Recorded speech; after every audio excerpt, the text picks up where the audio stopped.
So I guess it's time we talk about Mage the Ascension, which is a bit of a daunting task. It's a game about reality, and that's a rather huge and controversial subject. So I guess insofar as any sort of trigger warning might be required for this video, if you are particularly hard line about your belief structures, there might be things that are said in this video that you might find potentially undermining and or offensive towards that. So be warned. I don't know. It helps to try to simplify things as much as possible, just to be able to try to convey things in speech in a YouTube video. I mean, I could write up like 100-page book about my thoughts about it, but you wouldn't necessarily absorb or desire to absorb my insights as they were on the subject. But basically, at its core, Mage is about how the juxtaposition between knowledge and intention forms the perceptual grid that we use to navigate reality. Mage takes some of that into kind of literal terms of it being a game setting where the mage is able to intentionally enforce their will to shape reality as they want it, even though it does cause a risk of paradox. Whereas in the real world, there is a similar phenomenon going on. We do exist in kind of a perceived reality. We are limited to how our brains interpret what our senses are telling us about what is going on around us in the environment. Some people can take that literally. It's where a lot of modern simulation theory kind of stems from, and also like ancient simulation theory. I mean, Plato was just as much into this as the Wachowskis, kind of a thing, which anyone who watches the right YouTube channels would know and don't need me to tell you.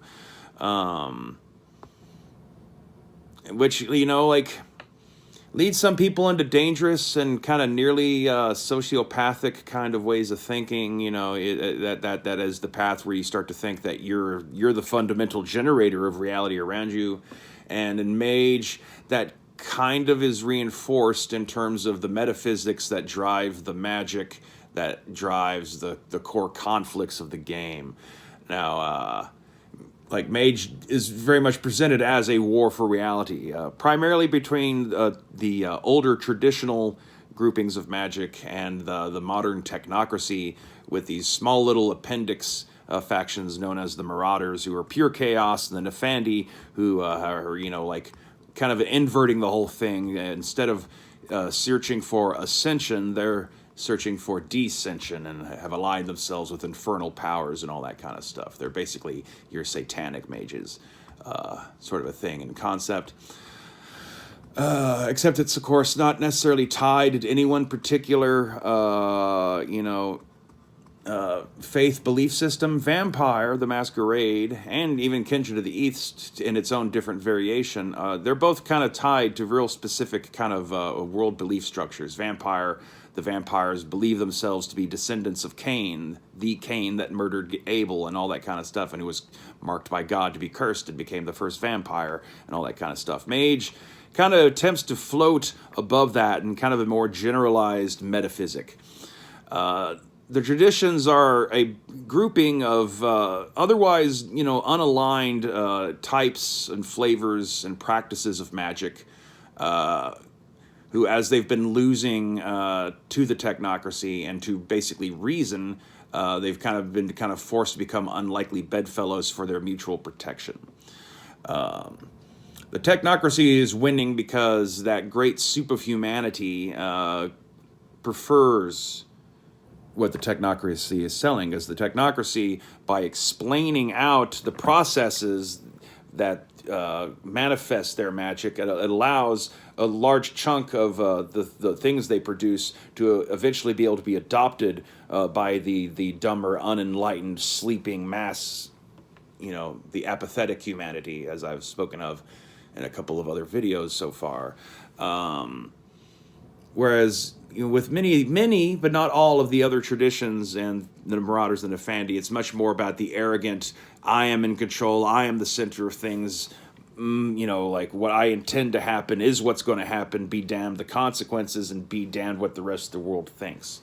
And much like Werewolf, there is an underlying arrogance to mage and mage characters, but it kind of goes hand in hand with being the type of person who, if imbued with that sort of ability, would use it in such ways. You kind of have to be arrogant to try to override reality in one way or the other. And despite the fact that the technocracy bases, their manifestations of the spheres in terms of like high-end, cutting-edge, envelope-pushing science, it's still all based from ideas,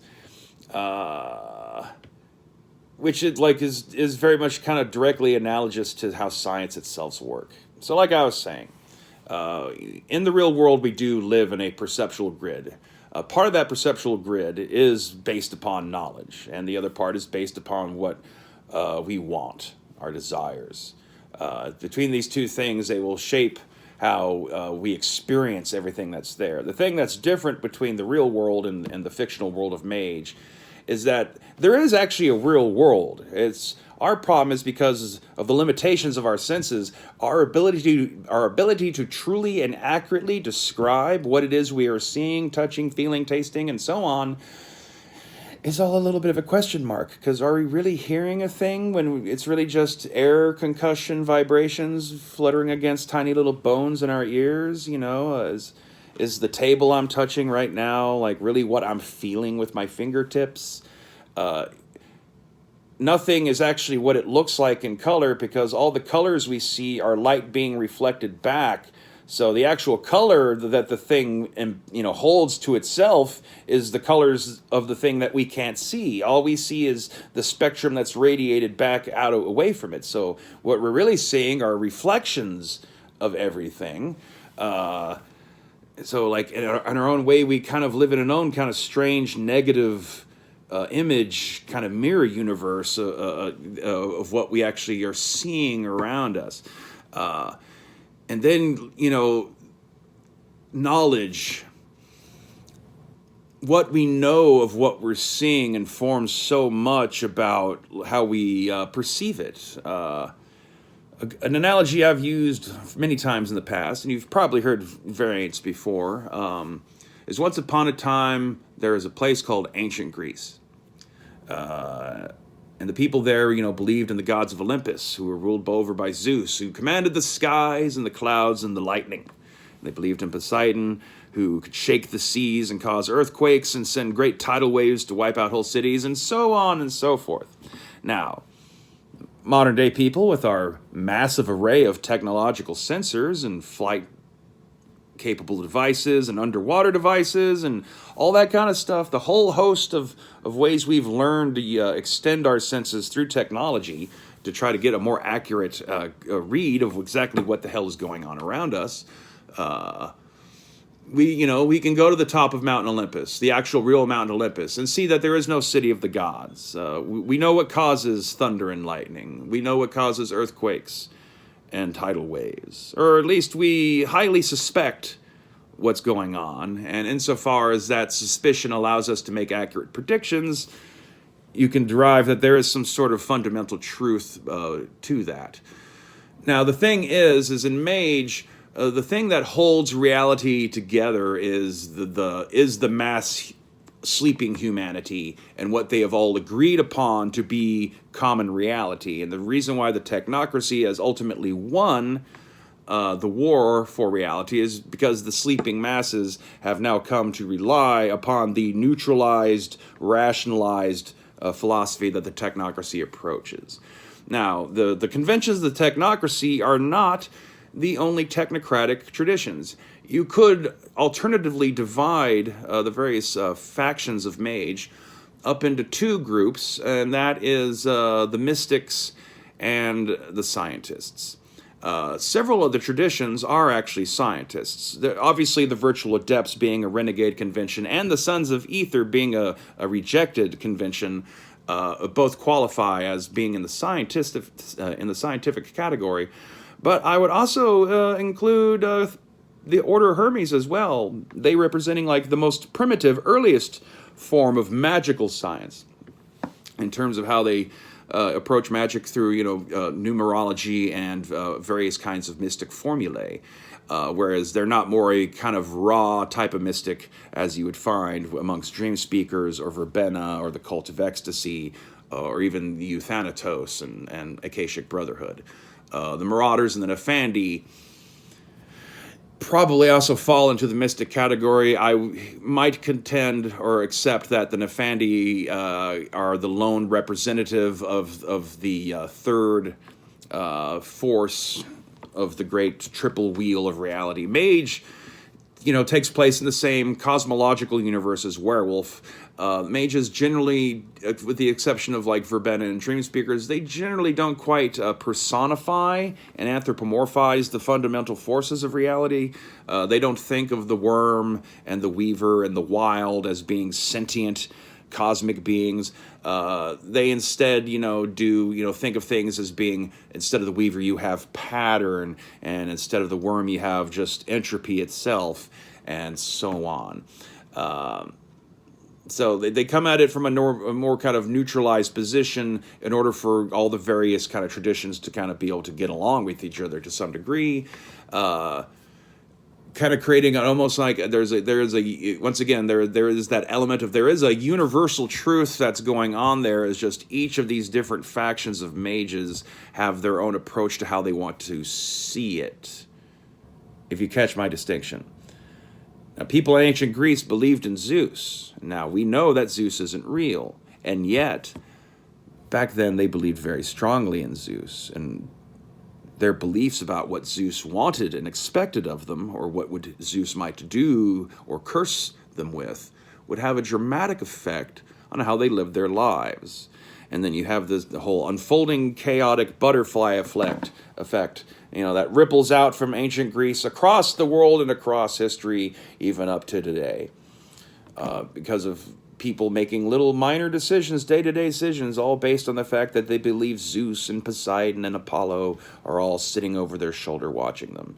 You can extrapolate that all around the world and across time, and the various beliefs that have shaped people's decision-making processes and therefore have shaped their reality. The thing is, it's not like they back then were believing these things in defiance. They weren't even really believing in these things as we use the word believe in the modern sense. Back then, they knew Zeus was there. Knowledge, what you consider to be your body of knowledge, is a fundamental aspect of what colors what you think is seeing. Your knowledge of a tree out the window shapes what you think is going on out there when you see a tree out the window. But people who come from a different body of knowledge are going to have a radically different experience. And aside from the fact that we are both observing that something's going on over there, our ability to actually really determine which version of that thing is the real one or not might be the question. We have the problem in the development of AI, of how do you teach an artificial intelligence to be able to recognize a chair. A chair is not just one shape of chair. A chair can be all sorts of things, and there's things that are distinctly not chairs that can be repurposed as chairs, and so therefore can still be called a chair given given contexts. How do you teach that to an unborn intelligence that does not come with any of the pre-built-in sensory programming that we in part run upon as we move about our lives? The parts of us that are entirely instinctive and that we don't even really see or notice because they are part of an ever-present background of our experience and therefore can't really be seen in a way, especially since a lot of them are like mental components.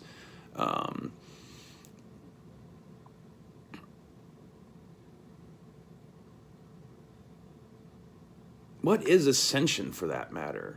Is it merely just enlightenment? Or is ascension the ability to be able to determine what the tree really is? That's why I kind of feel that in many ways in the game, Mage of the Ascension, by the fact that they ended things off with the attainment of a 10th sphere. I kind of feel runs in reverse of what really should have been done. They should have been dropping it down to the 9 spheres become 1 sphere, or even better yet, 0 spheres. Pure actual exposure to the fundamental underlying truth of things, almost driven by a complete loss of perceptual grid. In terms of so far as like, the search for enlightenment. Enlightenment is it is as much seeking a new state of awareness as it is implicit to the ability to gain the new awareness is the shedding of the old awareness.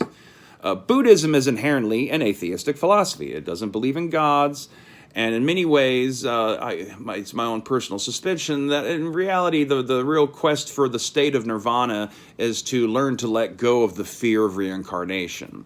And in part, though, because of the fact that Buddhism is built originally in a population that believed in reincarnation, it's framed around teaching people to let go of that reincarnation.